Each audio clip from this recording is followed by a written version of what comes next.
Hello, जय हिंद, नमस्कार। स्वागत है आपका टीचिंग क्लासेस पे।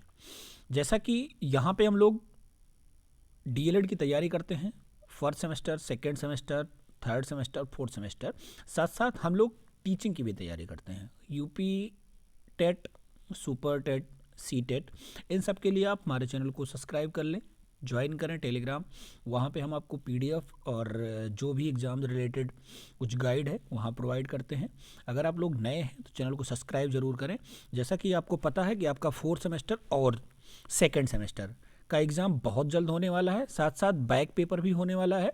तो जिन बच्चों का बैक लगा है वो तैयारी अच्छे से कर लें, और जिनकी बैक नहीं लगी है वो फोर्थ सेमेस्टर की तैयारी और सेकेंड सेमेस्टर की तैयारी अपनी बहुत अच्छे से कर लें। जैसा कि अनुमान लगाया जा सकता है कि फरवरी के चौथे वीक में या फिर मार्च के फर्स्ट वीक में आपके एग्ज़ाम हो सकते हैं। पॉसिबिलिटी 99% है कि इसी बीच में आपके एग्ज़ाम हो जाएंगे। तो आप लोग तैयारी करते रहें। साथ साथ यूपी टेट का नोटिफिकेशन आने वाला है बहुत जल्द। मे बी अप्रैल या मई में उसका भी नोटिफिकेशन आ जाएगा। मतलब उसका एग्ज़ाम जो जाएगा वो अक्टूबर या नवंबर दिसंबर तक होगा। उसके बाद सुपर टेट की भर्ती आएगी। सुपर टेट का नोटिफिकेशन लगभग 50,000 के प्लस पोस्ट पर आएगा। तो आप लोग लगातार तैयारी करते रहें। जानते हैं कि मैथ्स का कितना बड़ा रोल है यूपी टेट में और साथ साथ सुपर टेट में। हम आज फोर्थ सेमेस्टर की मैथ्स करेंगे, प्रीवियस ईयर पेपर सॉल्व करेंगे, 2023 का ऑफिशियल पेपर सॉल्व करेंगे। क्या था पेपर, कैसे हमें सॉल्व करना है, आइए देखते हैं। जो हमारे साथी फोर्थ सेमेस्टर के नए हैं चैनल को ज़रूर सब्सक्राइब कर लें, और जो नए बैच के बच्चे आ रहे हैं, 24-26 के बच्चे आ रहे हैं, उनको भी ज़रूर शेयर कर दें। यहाँ पे आपको सारी क्लासेस फ्री ऑफ कॉस्ट मिलती हैं, किसी का कोई चार्ज नहीं लिया जाता है। आप टेलीग्राम पे ज्वाइन करिए। टेलीग्राम पे सारी सीरीज, सारे पेपर आपको प्रोवाइड करवाए जाएंगे। साथ साथ कुछ हैंड रिटन नोट्स भी प्रोवाइड करवाए जाएंगे। तो इसके लिए आप हमारे टेलीग्राम को ज़रूर ज्वाइन कर लें। आइए शुरू करते हैं। अपना पहला सवाल क्या है? हमारा पहला सवाल जो 2023 में आया था, मैथ्स 2023 की बहुत अच्छे लेवल की आई थी फोर्थ सेमेस्टर की। तो आप लोग हल्के में मत लें, तैयारी करते रहें। नहीं बैक लग गई फोर्थ सेमेस्टर में तो आप एक साल पूरा पीछे हो जाएंगे, इसलिए लगातार पढ़ते रहें। चलिए शुरू करते हैं अपना पहला क्वेश्चन। पहला क्वेश्चन हमारा आया था, एक समीकरण दिया था। क्या दिया था? समीकरण दिया था 3x इज इक्वल टू 4.5। तो हमें और 4x plus y is equal to 14, हमें क्या करना था? हमें y का मान बताना था। देखिए 3x इज इक्वल टू इतना, यहाँ से हम इसको मान ले रहे हैं फर्स्ट समीकरण, इसको हम सेकेंड समीकरण मान ले रहे हैं। ठीक है, फर्स्ट समीकरण में हम x का मान फाइंड करते हैं। क्या करते हैं?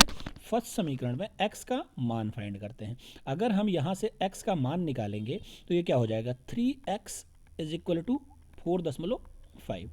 आगे क्या होगा? x बराबर 4.5 अपॉन 3। अब हम इसको काटेंगे तो ये, अगर ये पॉइंट हटा तो नीचे क्या आ गया? 0 आ गया। ठीक है, तो ये क्या हो गया? 15 या 45, 15 दूना 30। अब हम इसको इससे काटेंगे तो क्या आएगा? 1.5। क्या आया?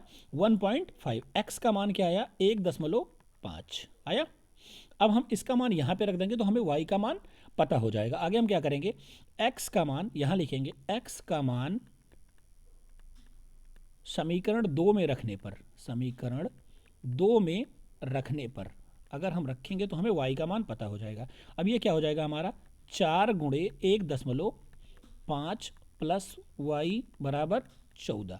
तो ये क्या हो जाएगा? इसको हम इधर मल्टीप्लाई करेंगे। 1.5 गुणे 4, 5 चौके 20 और 4 एक कम 4 और 2 6। एक अंक के बाद दशमलव लग जाएगा। मतलब ये क्या हो जाएगा? ये हमारा हो जाएगा 6 प्लस वाई बराबर 14। वाई बराबर, ये प्लस में है, इधर जाएगा तो किस में हो जाएगा? माइनस में हो जाएगा। मतलब वाई का मान कितना आ गया? 8 आ गया। हमारा ऑप्शन कौन सा था? Option number D. ठीक है, आराम से फाइंड करेंगे, समय पर्याप्त रहेगा आपके पास। आप गलती मत करिएगा, सवाल पे ध्यान दे के सॉल्व करेंगे। ठीक है, चलते हैं अपने सेकंड नंबर क्वेश्चन पे। अगर आपको समझ आ रहा है, अच्छा लग रहा है तो चैनल को लाइक ज़रूर करें। चलिए चलते हैं अगले क्वेश्चन पे। अगला क्वेश्चन हमारा आया था 2023 में। क्या था वो?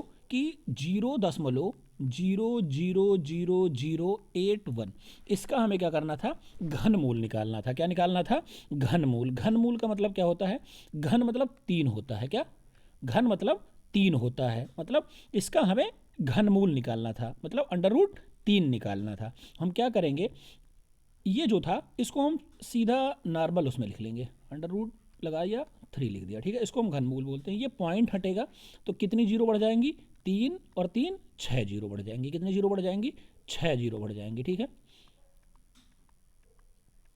3 और 3 6 जीरो बढ़ जाएंगे, ठीक है।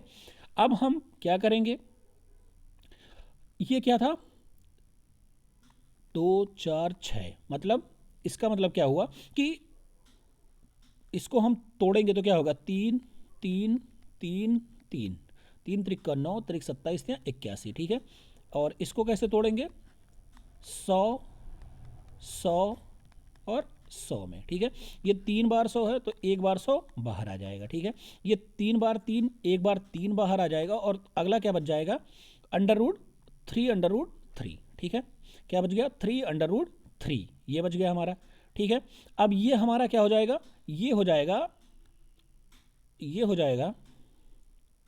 √3 और ये उधर जब जाएगा तो ये क्या हो जाएगा, पॉइंट गुणे 0.03। अगर हम 3 को 100 से भाग करेंगे तो ये क्या आएगा, दशमलव लगा, जीरो बढ़ा, फिर जीरो बढ़ा, फिर जीरो बढ़ा, तो मतलब क्या आ गया, 0.03, ठीक है। ये हमारा इसका एग्जैक्ट आंसर हुआ। क्या हुआ, 3 गुणे 0.3। इनमें से कोई ऑप्शन में आपको नहीं मिल रहा है तो इसका क्या ऑप्शन हो जाएगा, इनमें से कोई नहीं, ठीक है, इनमें से कोई नहीं। चलते हैं अपने तीसरे नंबर क्वेश्चन पे। तीसरा नंबर क्वेश्चन हमारा था, बहुत इजी क्वेश्चन था। क्या था, 12 13 14 14 10 12 14 18 14 20 12 13 में बहुलक होगा। अब देखिए बहुलक का मतलब क्या होता है, बहुलक का मतलब होता है कि जिसकी आवृत्ति या जो बार ज़्यादा बार लिखा गया है उसको क्या कहते हैं, बहुलक कहते हैं। मतलब जिसकी आवृत्ति बार बार हुई हो उसको बहुलक कहते हैं। आइए देखते हैं किसकी आवृत्ति बार बार हुई है। जैसे यहाँ पे 12 है तो 12 घेर लेंगे, आगे एक बार और मिला, एक बार और मिला, ठीक है। अब हम कलर चेंज करेंगे और अपना दूसरा नंबर अंडरलाइन करेंगे या सर्किल में करेंगे। क्या आया, 13, और कहाँ 13 है, एक यहाँ पे 13 है, ठीक है। फिर हम कलर चेंज करेंगे और अगला नंबर सर्किल में करेंगे। आगे क्या है हमारे पास, 14 14 फिर 14 और फिर 14, ठीक है। एक और सर्किल करेंगे, 10 हमारे पास एक ही बार है। फिर क्या आया हमारे पास, 18 है, 18 भी एक ही बार है। और क्या बचा, एक 20 बचा। क्या बचा, 20 बचा, ठीक है। अब हम देखेंगे किसकी आवृत्ति ज़्यादा बार हुई है। आइए देखते हैं, 1 2 3, 12 कितनी बार आया, 3 बार आया। 13 कितनी बार आया, 13 हमें 2 बार मिल रहा है, 13 2 बार मिल रहा है। 14 1 2 3 4, 14 कितनी बार मिला, 4 बार मिला। 10 एक बार मिला, 18 वो भी एक बार मिला, 20 वो भी एक बार मिला। सबसे ज़्यादा बार क्या मिला, सबसे ज़्यादा बार 14 मिला। तो इसका बहुलक क्या हो जाएगा, 14 हो जाएगा, क्योंकि इसकी आवृत्ति ज़्यादा बार हुई है। जिसकी आवृत्ति ज़्यादा बार होगी उसी को हम लोग क्या कहेंगे, उस श्रेणी का बहुलक बताएंगे, ठीक है। चलिए चलते हैं अपने अगले क्वेश्चन पे और चौथा नंबर क्वेश्चन सॉल्व करते हैं। 4 नंबर क्वेश्चन था हमारा, क्या करना था, हमें इसका मान बताना था। क्या करना था, हमें इसका मान बताना था। सवाल हमारे पास क्या था, √2 + 1/2, एक ब्रैकेट में √2 - 1/2, ठीक है। अब आप इसको देख के एक चीज़ आपको याद आ रही होगी कि ये लिखा है a, ये लिखा है b, और ये भी a, ये भी b। एक ब्रैकेट में a + b, a अगर हम इसको a मान लें और इसको b मान लें तो एक ब्रैकेट में a + b, एक ब्रैकेट में a - b, ठीक है। ये लिखा है ना। हम इसको सॉल्व करेंगे, कैसे सॉल्व करेंगे, आइए देखते हैं। तो इसका एक फार्मूला होता था, क्या होता है, a² - b² का फार्मूला क्या होता है, एक ब्रैकेट में a + b, एक ब्रैकेट में a - b। तो हम इसको इसी पे रख लेंगे, √2 का स्क्वायर कर लेंगे माइनस 1/√2 का स्क्वायर कर लेंगे। ठीक है, अब हम इसको सॉल्व करेंगे। अगर हम इसको सॉल्व करेंगे तो ये क्या आएगा, √2 का स्क्वायर क्या होता है 2, 1 का स्क्वायर 1 हो जाएगा और √2 का स्क्वायर 2 हो जाएगा। ठीक है, क्या आ गया हमारे पास 2 - 1/2। हम इसको सॉल्व करेंगे, इसका बटा 1 कर लेंगे, 2 इनका एलसीएम हो जाएगा और 2 दूनी 4 - 1 क्या आ गया हमारे पास, 4 में से 1 गया 3, 3/2 है कहीं ऑप्शन में हमारे पास। हाँ, हमारे पास ऑप्शन में सी में आ रहा है 3/2। क्या आंसर हो जाएगा हमारा 3/2।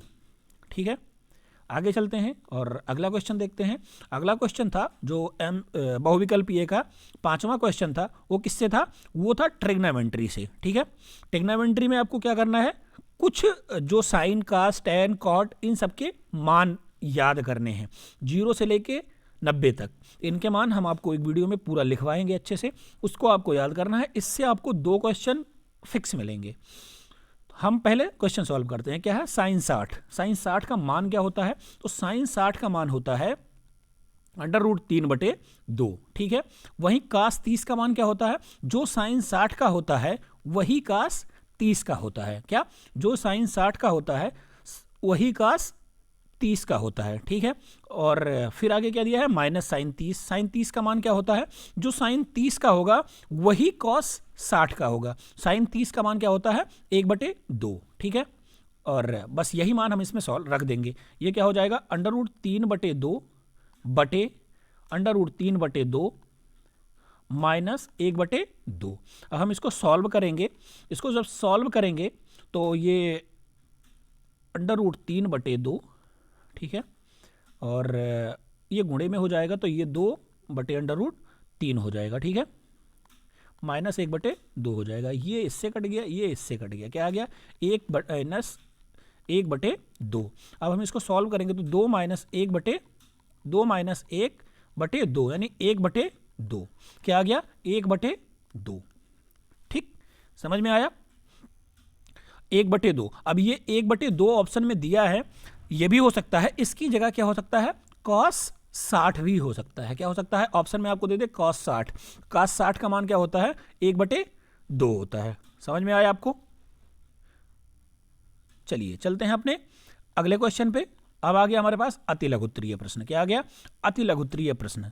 क्वेश्चन नंबर 6 क्या था हमारा, क्वेश्चन नंबर 6 था 243 की पावर 3/5। इनको क्या करना था, हमें सरल करना था। क्या करना था, सरल करना था। अब हमें पता होना चाहिए कि अगर हम 243 के टुकड़े करेंगे, 243 के टुकड़े करेंगे, पहले किससे काटेंगे, 3 से काटेंगे। 3 से जब इसको हम काटेंगे तो 3 8 24 और 81 आ गया। फिर 3 से काटेंगे, कितना आ गया 27 आ गया। फिर 3 से काटेंगे 9 आ गया। फिर 3 से काटेंगे 3 आ गया। फिर 3 से काटेंगे 1 आ गया। मतलब 3 और 5, मतलब 3 की पावर 5 की पावर 3/5। अब हम इसको सॉल्व करेंगे, 3 की पावर 5 गुणे 3/5, यही हुआ ना। 5 से 5 कट गया, क्या होगा 5 से 5 कट गया। ठीक, क्या आया हमारे पास 3 की पावर 3। 3 की पावर 3 क्या होता है 3 गुणे 3 गुणे 3, 3 त्रिक 9 त्रिक 27। ठीक है, समझ में आया। इसका आंसर क्या हुआ 27 हुआ। ठीक है, कुछ नहीं करना है, कहीं आपको पावर में मिले सीधा उसका फ्रैक्शन करना है। हमें क्या करना है, उसको फ्रैक्शन करना है। फ्रैक्शन जैसे ही हम करेंगे हमें क्वेश्चन का आंसर मिलने लगेगा। ठीक है, चलिए अगले क्वेश्चन पे चलते हैं और अगला क्वेश्चन अपना देखते हैं। अगला क्वेश्चन हमारा है 9 विद्यार्थियों की सेमी में ऊंचाई निम्नवत है, 148, 151, 153, 143, 145, 152, 156, 163 और 169। हमें क्या करना है, इनकी माध्यिका ज्ञात करना है। ठीक है, अगर हमें किसी श्रेणी का या किसी श्रेणी की माध्यिका या माध्यिका निकालना है तो हम सबसे पहले उनको किस में करते हैं, सबसे पहले उनको हम आरोही क्रम में करते हैं। किस में करते हैं, आरोही क्रम में करते हैं। ठीक है, आरोही क्रम में करते हैं। अगर हम इनको आरोही क्रम में करेंगे तो आरोही क्रम में क्या होता है, सबसे बड़ा और सबसे छोटा, उसके बाद बड़ा, फिर लास्ट में सबसे बड़ा। तो इसमें सबसे छोटा हमें क्या मिल रहा है, सबसे छोटा 143 मिल रहा है। ठीक है, 143 जो लिखेंगे वो कट कर देंगे कि गलती ना हो। 143 के बाद हमें क्या मिला इसमें 145। ठीक है, 143, 143 के बाद 145, 145 के बाद क्या मिल रहा है 148, ठीक है। 145 के बाद 148, 148 के बाद 151, ठीक है। फिर 152, ठीक है।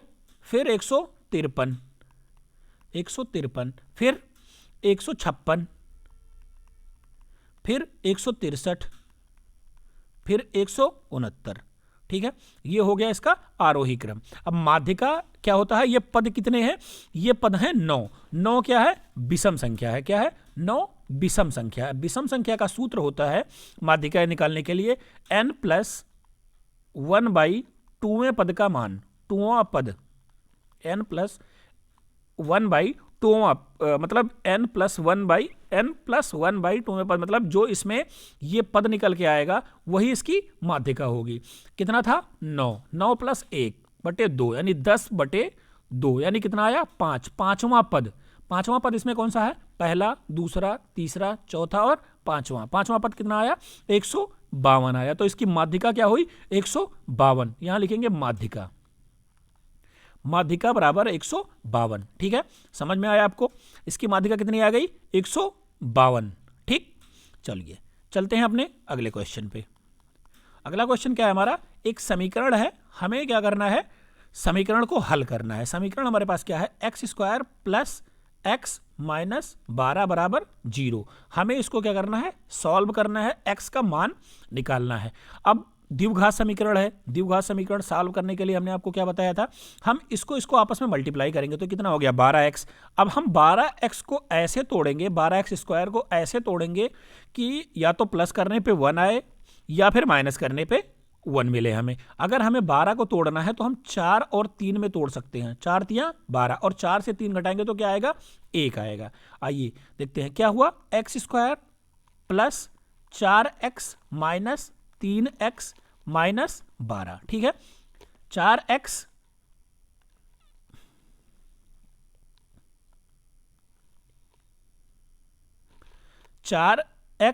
- 3x से घटेगा तो क्या आएगा x आएगा, ठीक। अब हम यहां क्या करेंगे, x कॉमन ले लेंगे तो क्या आया x + 4। अब हम यहां -3 कॉमन ले लेंगे तो क्या आया x + 4।